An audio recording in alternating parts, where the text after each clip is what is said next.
le doy la palabra a Mario, que Mario es adora las bifurcaciones y este terreno todavía incluso de tronco distal, que es una variante de bifurcación con no reflujo. Nos has puesto en una situación compleja porque no es la situación habitual y no es donde hay tanta información. Entonces estoy muy ansioso de ver, Mario, qué propuestas nos tiene. Mario, si puedes comenzar, un gusto. Mario es cardiólogo intervencionista de Chile, conocidos por todo, staff en clínica alemana, jefe en Santiago Hospital Militar.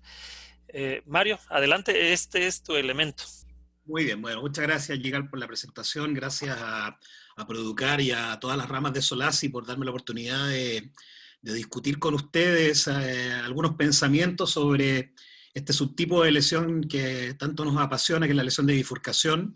Se me ha encargado de tratar el tema de cómo tratar una lesión de bifurcación en el año 2020, enfocado en la parte técnica. Espero yo contribuir en algo después de la discusión del caso que Ricardo Quispe acaba de mostrar y que es tan desafiante. Mario, una Eh, pregunta, perdón que te interrumpa, Mario. ¿Habías visto tú el caso o lo vas descubriendo con nosotros? no, yo no lo había visto, pero la idea es hacer un upgrade de la parte técnica de cómo tratar una bifurcación y después hacer el comentario sobre la resolución del caso en forma integrada con todos los panelistas. Perfecto, un caso único. Adelante, Mario, perdón. Represento también un grupo que se acaba de formar, que es el grupo de la TAM-BIF, que es un grupo de gente que básicamente tiene interés en esta patología y es un grupo de pensamiento que está armándose un poquito. Los invito a todos a conocerlo y el que quiera participar, por supuesto, está en su casa.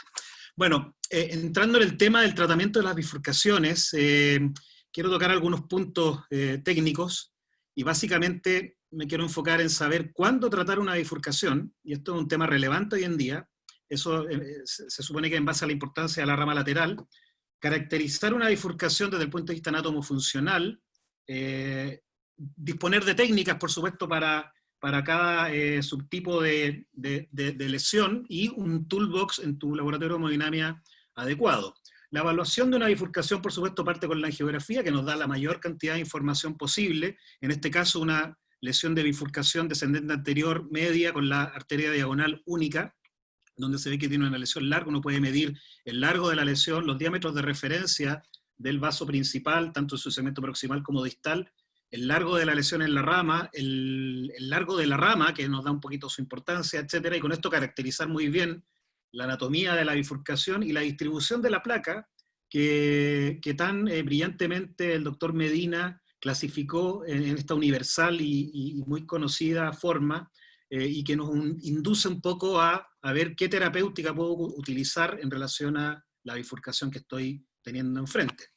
Como la medicina y la cardiología intervencional no es fácil, por supuesto, necesitamos a veces otros elementos para bien caracterizar estas lesiones, y aquí, por ejemplo, traigo un caso de una lesión también de bifurcación descendente anterior diagonal, donde la lesión anatómica parece ser significativa. La evaluación endoluminal con ultrasonido de la rama diagonal y de la descendente anterior también parecen ser importantes, en particular en la descendente anterior, pero al evaluar significancia fisiológica en un paciente que está estable y que tiene un dolor no muy categórico con un test de esfuerzo positivo, nos da que la descendente anterior y la diagonal tienen FFR no significativos. Por lo tanto, esto hay que integrarlo, no solo hay que fijarse en la anatomía angiográfica o endoluminal, sino también en la significancia. Y esto tiene importancia porque cualquier lesión coronaria que uno trate, el beneficio del tratamiento, y esto lo hemos aprendido desde que éramos alumnos, va a depender un poquito de la magnitud de la enfermedad y la magnitud del vaso a tratar. Y antes del estudio isquemia, nosotros teníamos bien asentado, ¿cierto?, que el umbral de isquemia, que daba un cierto beneficio clínico en términos de pronóstico, estaba entre el 10 y el 12% de la masa miocárdica. Es decir, cuando un vaso sanguíneo coronario irriga más del 10 a 12%, hay una justificación, entre otras, para ir a tratarlo en forma invasiva o quirúrgica. Hoy en día sabemos un poco más, sin duda, con los nuevos métodos, y ha aparecido en los últimos 3, 4 años un concepto que a mí me parece muy interesante traerlo a este webinar, que es el de Fractional Myocardial Mass, y que en el fondo es la masa miocárdica que está irrigada por un vaso específico. Esto es posible de calcular según la evaluación de un CT scan, midiendo el largo del vaso. Y esto está muy estudiado y está muy caracterizado, y lo que vemos en algunos reportes de algunos grupos coreanos, del Dr. Ko, por ejemplo, vemos que cuando uno mira la masa miocárdica fraccional de cada vaso, por supuesto el tronco o la descendente anterior tienen masas muy altas, porque sabemos que son vasos que irrigan 40, 50, 60% del miocardio. Pero cuando yo voy en las ramas, y quiero que se fijen, por ejemplo acá, diagonal 1, la gran mayoría de las veces la diagonal 1 irriga menos del 10%.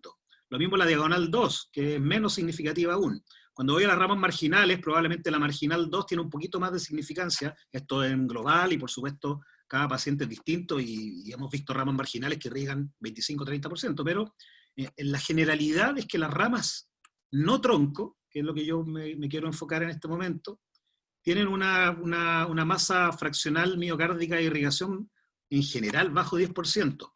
Y esto está estudiado, y que fíjense que de todas las ramas no tronco, diagonales, marginales, descendente posterior, solo 1 de cada 5 irriga un miocardio más del 10%.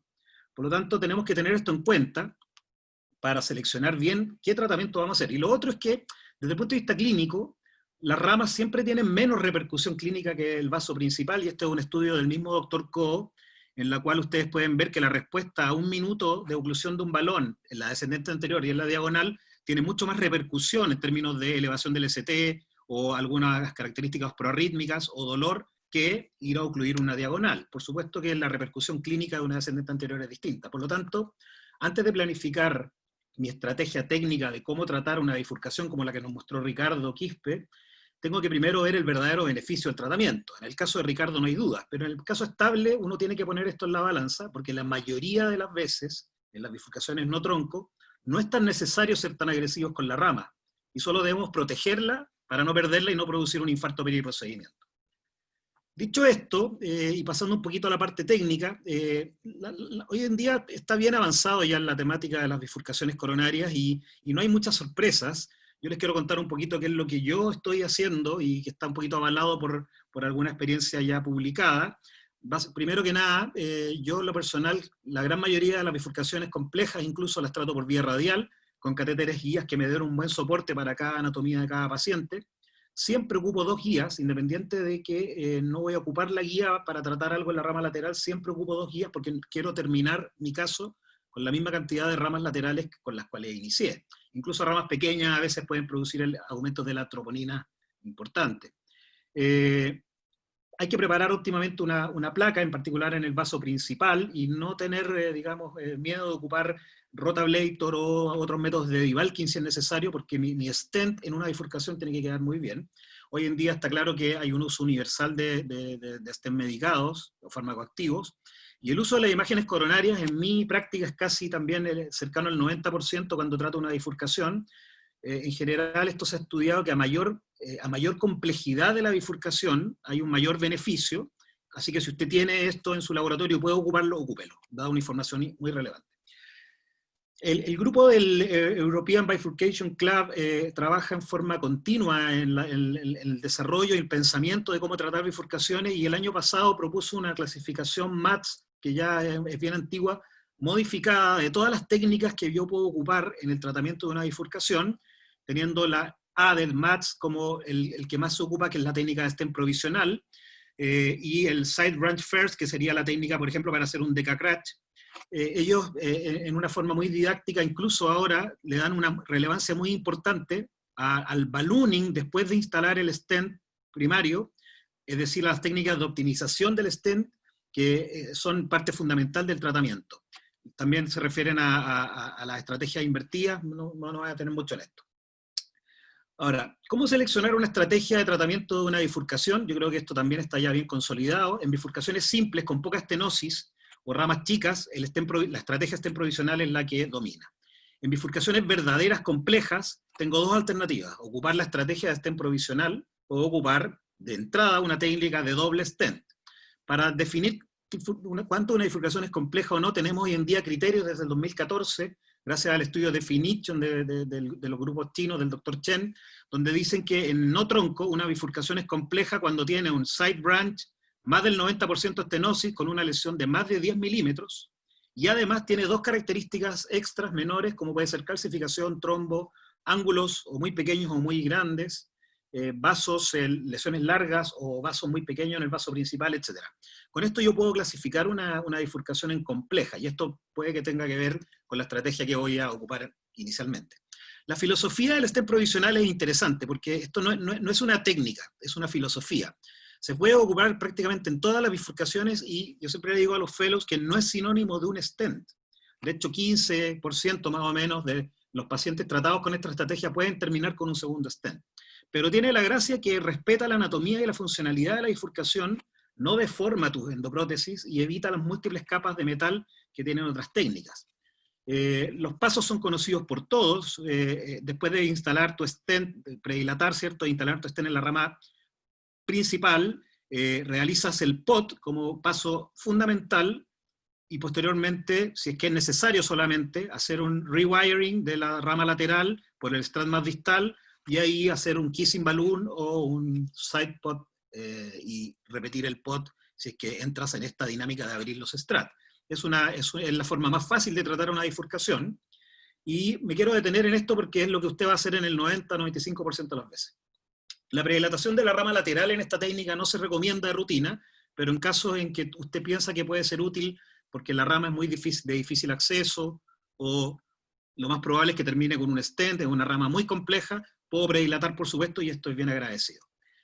En esta técnica, el paso fundamental número 1 es seleccionar bien tu stent, y en general lo hacemos por vía geográfica. Yo he aprendido de que en general la geografía nos deja corto en esto, y son mejores las imágenes endovasculares, pero si tengo una buena análisis de un QCA adecuado, yo selecciono mi stent en base al diámetro de referencia distal del vaso principal, ¿cierto? Para evitar tener el efecto de la desviación de la carina, que me va a producir un pinching del ostium del side branch, o incluso una oclusión. Esto es fundamental. Por supuesto, este primer paso me deja en el segmento proximal del stent una zona de mala posición. Por lo tanto, el segundo paso, que es esencial y que parece fácil, pero no lo es realizar la técnica de optimización proximal, o POT, ¿cierto? Que lo fundamental es que devuelve el stent a la anatomía normal de la bifurcación, respetando su anatomía fractal. Por lo tanto, aposiciona mucho mejor el stent en la parte proximal, evitando que tú puedas pasar guías por vía abdominal, he visto varios casos, y facilitando además el recruce. Aquí lo más importante es tomarse tiempo para posicionar muy bien tu balón, porque yo he visto muchas veces que esto no se hace en buena forma, y esto tiene que ver, a veces, con los malos resultados que nos muestran algunos estudios con el provisional. Tú tienes que buscar bien la proyección geográfica y colocar tu punto distal frente a la carina, ¿cierto? Y el punto proximal del balón no debe sobrepasar, por supuesto, tu stent, y si es necesario inflar 2 o 3 veces, porque tu stent es muy largo hacia atrás, bueno, lo tienes que hacer. Esto, por supuesto, logra resultados perfectos en la posición. Tienes que elegir el balón en el diámetro 1:1 de la referencia proximal. Cuando tú haces una dilatación un poco más profunda, vas a tener dos efectos. Uno, vas a tener una desviación de la carina, que no quisiste tener al principio, y lo segundo, vas a tener una mala posición de la parte proximal del stent. Y a veces por ahí se pueden meter las guías entre los strats, y todo empieza a dificultarse, deformas tu stent, etcétera, etcétera, etcétera. Por lo tanto, en este paso hay que demorarse. Cuando tú haces un buen POT, el otro efecto muy lindo que yo he visto varias veces es que antes de hacerlo tú tienes muchos strats que pueden tapar un poquito el ostium del side branch. Después de hacer un POT correcto frente a la carina, se abren estos strats, permite por lo tanto una mejoría en la posibilidad de que tú pases tu guía en forma más o menos fácil por el segmento que quieres pasarla, o un balón posteriormente si quieres abrir el strat, y además produce un cierto scaffold de la prótesis hacia el ostium del side branch. Ahora, ¿qué balón ocupar para el POT? Esto está todavía en discusión, pero la gran mayoría de los expertos promocionan el uso de balones no complacientes, porque son más predecibles. Quizás en tronco, cuando tú haces una angioplastia de tronco y no necesitas tanta fuerza para dilatar, sino necesitas más presión para acomodar tu stent, un balón semicomplaciente puede servir, en particular si pones el stent desde el ostium, pero la mayoría de la gente recomienda balones no complacientes. Y aquí tú tienes que conocer tu balón, porque esto es una cosa de medio milímetro más y medio milímetro menos, tiene una importancia. Entonces pueden ver aquí que los balones tienen los markers distales en relación al hombro, que es donde empieza a perder su diámetro, en forma distinta. Y el balón Trek de Abbott es distinto al de Boston. Y el balón de Eufora se parece un poquito al AccuForce, etc. Tú tienes que conocer tu balón. Este balón, por ejemplo, el AccuForce tiene un poquito más de hombro.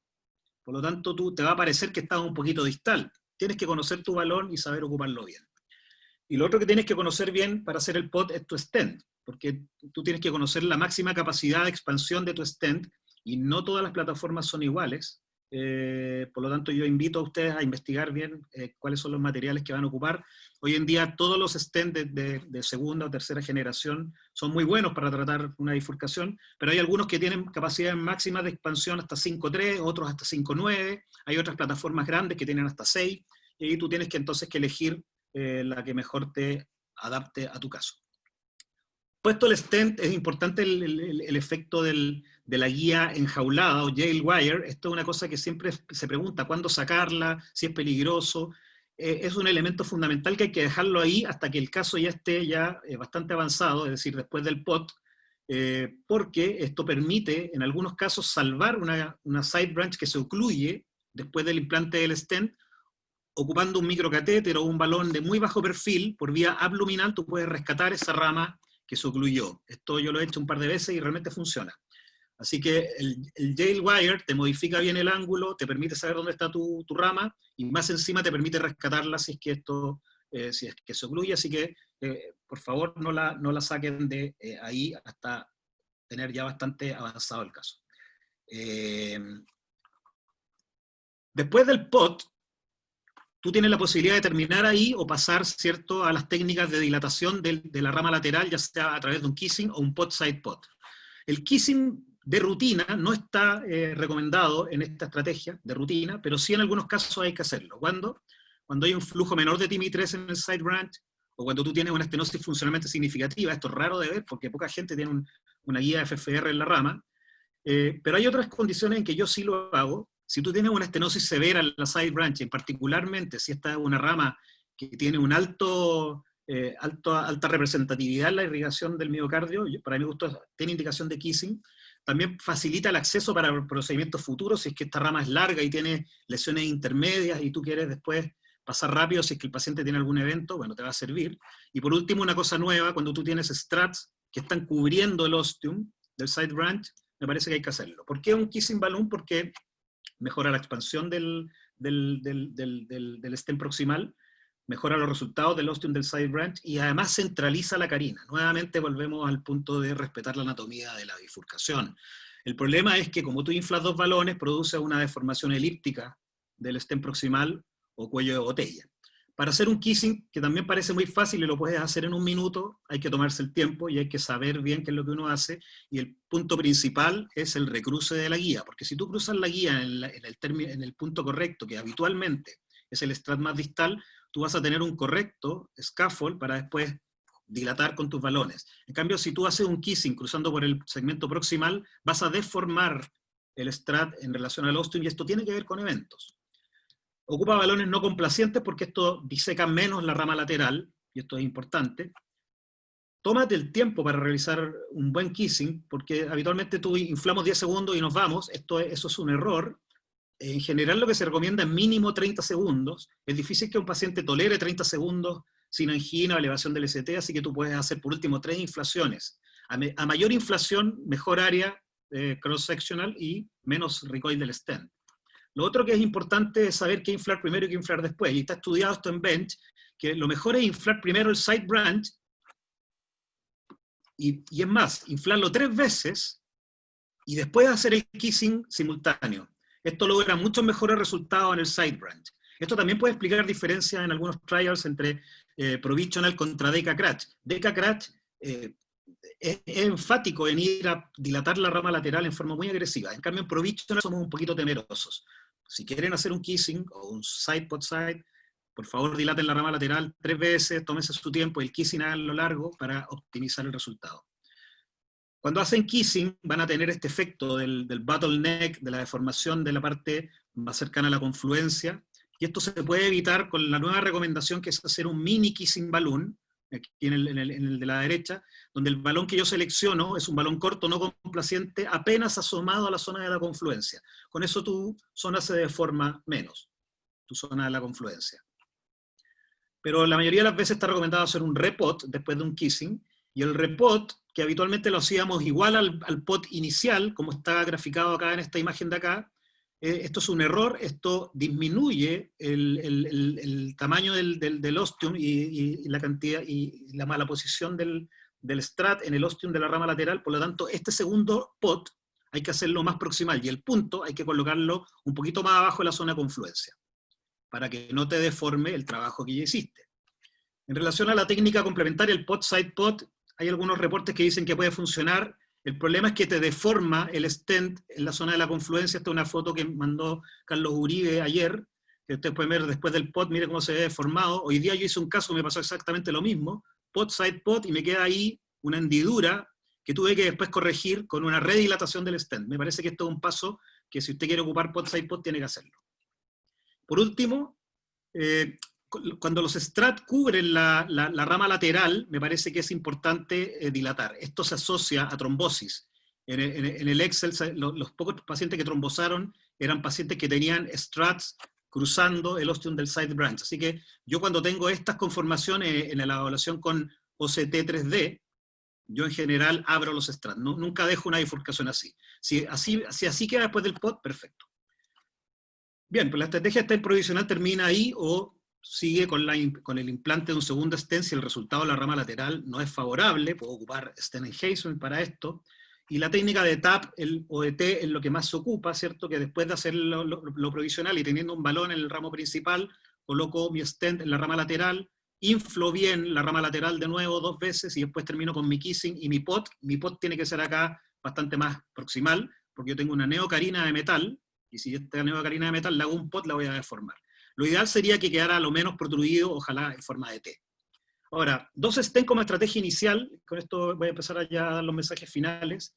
Me parece que es difícil plantearlo, porque si yo hago 300 angioplastías por año y 15% son bifurcaciones, y 10 a 15% son realmente complejas, voy a tener 6, 8, 10 pacientes por año para hacer técnicas de doble stent como primera intención. Por lo tanto, yo sugiero dominar bien una técnica y hacerlo bien. Si la rama lateral debe ser tratada antes de partir con un segundo stent, igual puedo partir con provisional y terminar con un T-TAP o con un culot.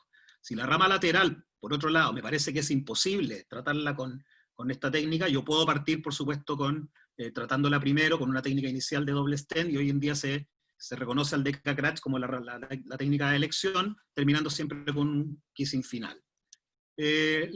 La selección va a depender de algunas características técnicas como la angulación. No me voy a detener paso a paso en las técnicas de doble stent porque son complejas, pero el mensaje es que se toman el tiempo en dilatar muy bien la rama lateral.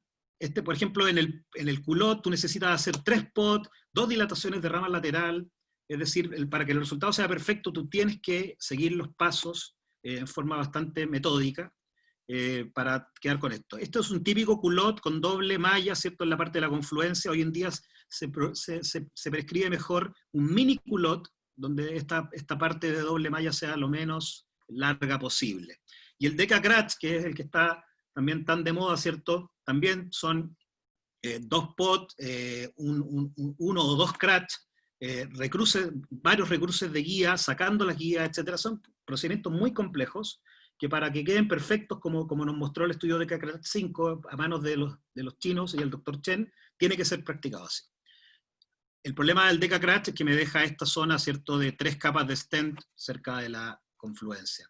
Ahora, cuidado con el DECA-CRATCH. Yo he visto una pandemia de DECA-CRATCH y todo el mundo haciendo DECA-CRATCH después de los estudios. Yo creo que esto hay que hacerlo con cuidado, porque yo he visto muchas cosas. Por ejemplo, cuando yo hago un CRATCH, después de colocar el stent en el side branch, habitualmente ocupo un balón que basado en el diámetro de referencia distal de mi stent. Esto no crachea bien, y tú puedes quedar con un lumen ahí. Si después tu guía recruza por ahí, y hace el primer kissing, tú vas a hacer el kissing dentro del stent. Todo tu tratamiento no va a funcionar. Entonces lo que está hoy en día aconsejado por la gente de EBC es hacer un primer CRATCH con el balón según la rama distal, y después hacer un segundo crash con un balón tipo pot, cosa que te crachee bien tu stent y tu recruce nunca sea dentro del stent. Pero ojo con el recruce, porque si tú haces un recruce muy distal en un stent que está cracheado, acá en la zona de la izquierda, y tú dilatas esta zona, ¿cierto? Tú vas a deformar tu stent y va a quedar toda una zona cercana a la carina de mala posición. Esto lo mostró brillantemente Ormiston en varios estudios de Bell. Yo no sé cómo los chinos logran tan buenos resultados, porque esto que estoy mostrando acá, esto es frecuente que pase. Y por eso los resultados de Deca Crash, por lo menos los que uno ve en la práctica diaria, no son tan perfectos como los que muestran los estudios.